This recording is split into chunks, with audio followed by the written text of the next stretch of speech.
السلام علیکم دوستانو، په دې هیله چې ټول به راته روغ او جوړ یاست. په آی پی ایل کې د آر سی بي او ګجرات ترمنځ یوه ډېره زبردسته په زړه پورې لوبه ترسره سول.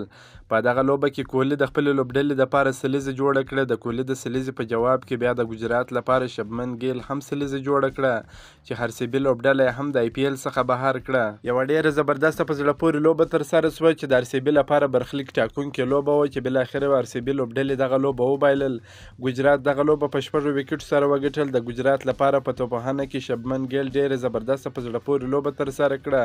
104 ناسوځېدلې منډې جوړې کړې. په توپ اچونه کې بیا افغان نور احمد لکڼوال ډېر ښه وځلېدی. نورو لوبغاړو هم ویکټې ترلاسه کړې. د آر سی بي لپاره بیا کوهلي ډېر ښه وځلېدی، خو کوهلي بدبخته و، د خپلې لوبډلې دپاره یې لوبه ونه ګټل.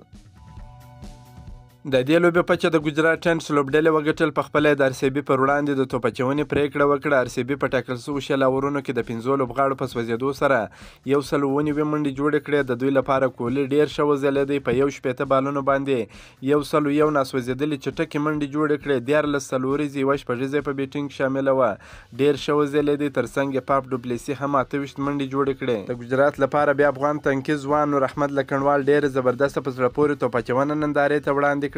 په 4 اورونو کې 29 منډې ورکړې. 2 مهمې ویکټې ترلاسه کړې. محمد شمع، دیال او راشد خان یوه ویکټه ترلاسه کړه.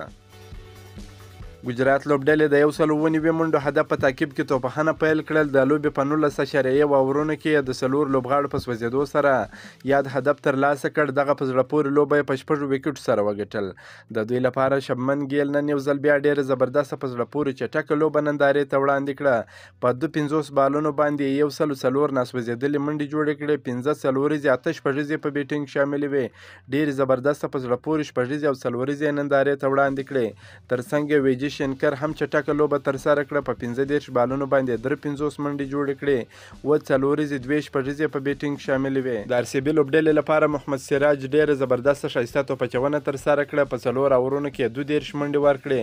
2 مهمې ویکټې ترلاسه کړې. ویجي کمار او ارشل پټیل هم یوه ویکټه ترلاسه کړه. دغه لوبه د ګجرات ټاینټس لوبډلې په 6 ویکټو سره وګټل.